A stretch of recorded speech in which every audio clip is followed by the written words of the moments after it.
अशा खरोखर धन्य महान ज्ञानी व्यक्तीची काळजी मी स्वतः घेत असतो अर्जुना.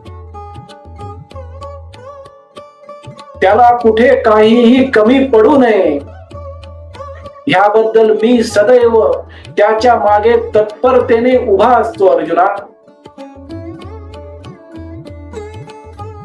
कारण तो त्याचे जीवन माझे कार्य समजून, स्वतःला साधन समजून, माझ्या कार्याचे साधन माध्यम समजून तो त्याचे जीवन जगत असतो. असा हा खरोखर धन्य महान ज्ञानी व्यक्ती असतो अर्जुना. अर्जुना, या उलट जो अभागी व्यक्ती असतो तो व्यक्ती त्याचे जीवन फक्त